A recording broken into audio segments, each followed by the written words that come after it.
Scanning for audio.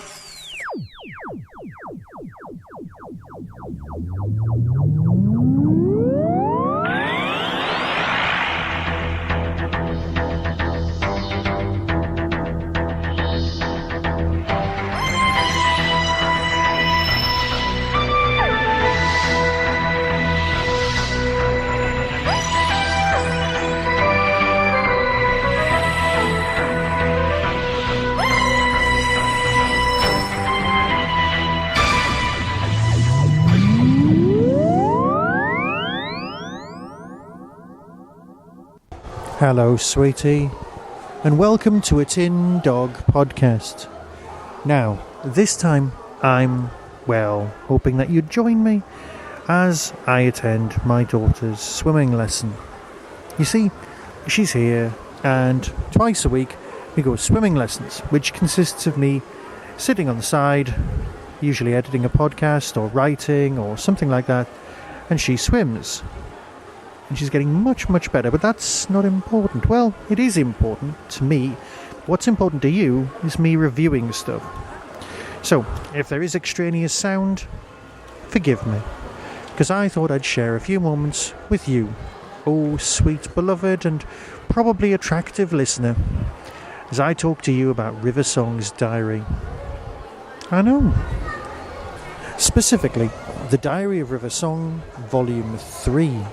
Volume 3, who would have thought it? We're 12 stories in, and there's no sign of it getting any worse. Now, yes, we all know that River's kind of met the Doctor earlier on in his life, and we've kind of learnt to, let it go, shall we say. Yeah? The fact that we've got River Song audios, and they contain Doctors that previously never met River Song, is something that we just have to accept. We just have to go with it. I'm sorry, if you don't agree with that sort of thing, just don't buy this box set. Now, everyone simply adores this box set, yeah? There's absolutely nobody out there saying anything against it. Now, for me, the problem with the box set isn't the fact that the Fifth Doctor's in it. Peter Davison is remarkably good in it, and I'll talk about those in a moment. But for me, the thing that I don't like about the box set is what's on the cover. You see, I was never an enormous fan of River's Song storyline, character, of course, but the business with Madame Kavorian and her being Mel's and all that business, it just felt...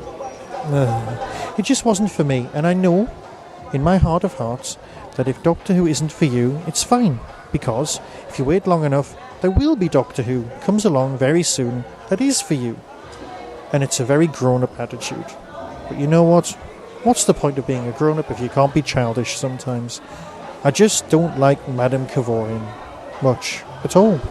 You see, it is a wonderful set. It's a wonderful, brilliant, fantastic, hello sweetie from start to finish, but I just don't like Kavorian. Never have. We've got 4 stories here, 4 remarkably exquisite, well-constructed, time-travel-y, twisty, brilliant stories. Stories so good that if I talk about them too much, you'll realise that there's a spoiler on the horizon, and that's one thing we never ever do with River. So, I'll try and stick with the synopsises, and we'll take it from there. 3.1, that's story number 1 in this box set, is The Lady in the Lake by Nev Fountain. Now, Nev Fountain has produced arguably some of the most challenging and superb stuff that Big Finish has ever produced. His other things have been great. His work outside, exemplary. But here you get to see the finer workings of a remarkable mind. Because here you've got something exquisite.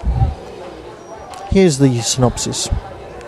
On Terminus Prime, clients choose their own means of demise, something exciting, meaningful, or heroic to end it all. But when River discovers that there are repeat customers, she knows something more is going on. She begins to uncover a cult with worrying abilities. Its members can apparently cheat death, and that's not all they have in common with River. Again, if I say any more, it'll be a spoiler. But what is best about this is how absolutely ludicrously funny the whole thing is. Seriously, it's marvellous. If you like that whole postmodern thing, well, that's not a problem. And, not for me personally, but something worthy of comment is there is, well, let's put the cards on the table. There's somebody with a Geordie accent in this story. And you know what? You know why I'm always against that sort of thing? Because I'm basically an inverted snob. Well, I just didn't mind it here. Perhaps it's something to do with River's song and the storylines themselves. But at the very end of this story, she phones up the doctor, any doctor, just to spend some time with them. And that brings us to A Requiem for the Doctor by Jac Rayner. It's so good to have Jac back. 3.2. Here's a synopsis. River has joined the Doctor and his friend Brooke on their travels as they stop off on 18th century Vienna.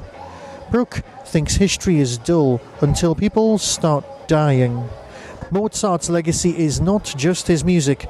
River has more than one mystery to solve before a killer is let loose on the people of Vienna and on the Doctor. This story just rocks. The whole thing about the Fifth Doctor having a whole companion that you've never ever heard of who just fits in and is brilliant as a companion is just lovely. The whole background, the setting, the architecture of the piece, the sheer backstory that just slots into places so River and yet so Fifth Doctor. So if you're a Fifth Doctor fan, yes, go for it. The mystery of who everyone is and what's going on both interlock beautifully because you've got a standard Fifth Doctor story which has to be the background to what's happening in the larger story arc. Because these stories do all fit together, building to a beautiful crescendo with part 3 being the piece that people will talk about for a long time to come. Yes, it's by John Dorney. My Dinner with Andrew. Now, I know on first glance it's got a Milliways feel to it, but don't hold that against it. Restaurants are universal, and just because someone writes a story set in, say, McDonald's, doesn't stop somebody else from writing a story set in, say, Burger King. Let it go. Don't think about it, don't question it, just let it go. Here's the synopsis. Welcome to Mesdames et Messieurs, to the bumptious gastropod, the most exclusive, most discreet dining experience outside of the universe. For the restaurant exists beyond space-time itself, and the usual rules of causality do not apply. Anything could happen. It is here that the Doctor has a date with River and with death. Now, this is the Fifth Doctor. Anything, literally anything, can happen. But also, with its causality loop and the fact that things can happen in any order or a specified order happening in this one, well, okay, I'm going to say it. Timey and wimey in a sentence because it works. You've got everything making exquisite time travel sense in a way that you wanted to make on TV. Well, here it just fits. And of course, Peter Davison's playing more than one person beautifully. It is nice for him to have what he says as a Yorkshire accent. I have my doubts. But you know what? I can forgive that, can't you? But again, if I talk any more about this brilliantly written story, it'll just be a spoiler and spoil it for you, and I never want to take that away from you because this is the story with Andrew in it. This is the story with lots of beginnings, lots of middles and lots of ends, all served up to us as a meal. Quite literally. Just let it wash over you, drink a nice red, I'd suggest, and just enjoy. Taking us to the Furies, which sadly has even more Madame Kavorian than the last story, and I just don't like her. It's a petty thing, and something that I really should learn to deal with, but I don't have to. Here, by Matt Fitton, is the Furies. Stories of the Furies abound across the cosmos, vengeful spirits hounding guilty souls to death. Madame Kavorian taught them to a child raised in fear, trained to kill, and placed inside a spacesuit. Kevorian knows the universe's greatest threat, the Doctor, must be eliminated. An assassin was created for that purpose, but if Melody Pond has failed, Kevorian will simply have to try again.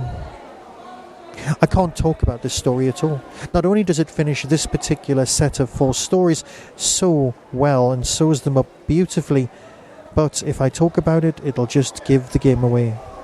So, with that, I'll fade away and say that this is a great box set. And if it wasn't for Madame Kevorian, I'd simply adore it. But you know what? She's a villain, she's a monster, and let's face it, every Doctor Who story needs a good monster. So perhaps I'll learn to forgive it. I'll definitely be listening to it again. And if anything, that's the best vote of confidence going. So until next time, when I might be talking about UFO or Doctor Who or Blake 7 or practically anything, be seeing you. Coming soon from Big Finish Productions. Doctor Who, the new series. The Diary of River Song, Series 3. I'm Death. Your name is Kevin. It's on your badge. I have to wear the badge. Shh. This is the place where Mozart's work ends, as we know it. Now. No, let me past. I'm a... I can see inside him. Your face. It's almost exactly like the face of my 5th husband. Is this one of those chat-up lines where I ask you how many you've had and you say 4? Oh, no, I've had 12. Or 11.